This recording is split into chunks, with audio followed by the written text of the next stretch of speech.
G'day, it's Nick from HobbyKing again.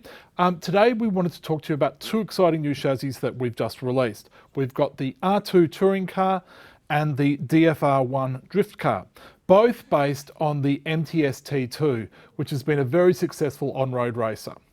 Both chassis have an FR4 chassis with a coloured carbon fibre skin on either side of it. So they're very flexible, but still have the robustness of a carbon fibre chassis. So because they're based on a race chassis, they have all the adjustability you'd expect with a race chassis. So having a look at this one, they share a number of common features.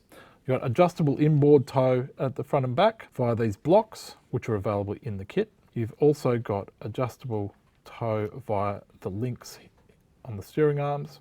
You've got adjustable camber via these links at the top that are adjustable in height using spacers on the ball. You've got a belt drive with the same 48 pitch spur gear in both cars. So driving the spur gear, you've got your motor mount, single piece motor mount here, which has very little attachment to the chassis, and it's not mounted to the top plate at all, which increases the flexibility of the chassis. Then you've also got on the suspension, you've got adjustable droop screws, rear and front the same. You've got a fixed battery strap, which you can also take away and use tape to strap the battery in. You've got fully adjustable aluminium shocks, oil filled of course, with springs. It's also got the same shock tower on both cars with full adjustment on the front as well as the rear. Everything on these is basically the same as the full race chassis.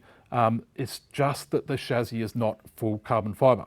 So that's what they have in common. Now let's look at the differences. We'll start off with the DFR1. So put this aside and let's have a look at the DFR1. So the fundamental difference between the two is the steering. The DFR1, being a drift car, has a much higher steering angle. So if you have a look at it here, you can see that the angle we get on the steering on both sides is far greater than you'd expect on a touring car. The other advantage of this chassis is that the servo is mounted facing the side of the car, so that your servo horn is facing that way, which gives you much more throw on your steering.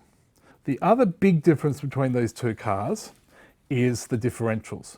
The front diff in the DFR1 is a one-way, which means that when you're rolling forward, there is no drivetrain roll. But when I roll back, you're moving the drivetrain, and it's got a differential in it. The rear is locked. So whatever I do, the rear is going to do the same thing. Both wheels are going to move the same way. The advantage of that is it gives you less traction in the back, and the back is more likely to slide out, which is what you want a drift car to do. The other big difference between the two of them is that they've both got different tyres. So on the drift car, you have hard plastic tyres with a drift style wheel. That's pretty much it for the difference with the DFR1. Now let's switch over to the R2.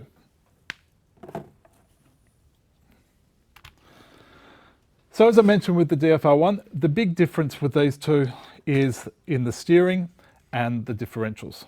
So let's have a look at the differentials in this one. You've got a locked axle, which means that when I turn it, both wheels turn in the same direction. It's the same as the rear of the DFR1. With the steering, you've got a standard throw steering. If you had the same sort of throw that you have on the DFR1, you'd be doing donuts everywhere.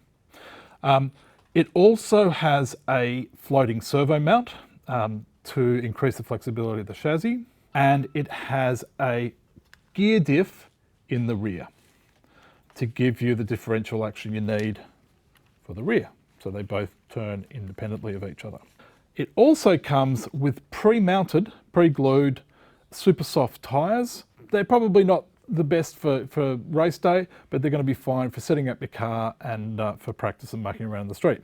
Okay, so that's the R2. Let's bring the DFR1 down and we'll talk about what you get in the box for both of them.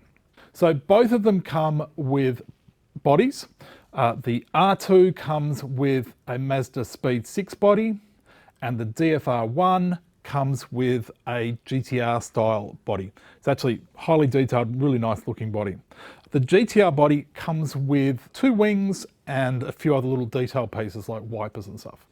Both of them come with a sticker sheet and masking for the windows for when you're painting the car. So that's the new R2 and DFR1. Cool coloured chassis, really good performance, great intermediate style chassis. Obviously you're going to want to fill them up with a whole bunch of Trackstar gear, and in the listings we'll list products that we recommend to use with it. By all means, use whatever you want, but these are products that we've tested with these chassis. And don't forget to have a look at the links below to show you the product details, and subscribe to our YouTube channel for more great tips, products and tricks. See you next time.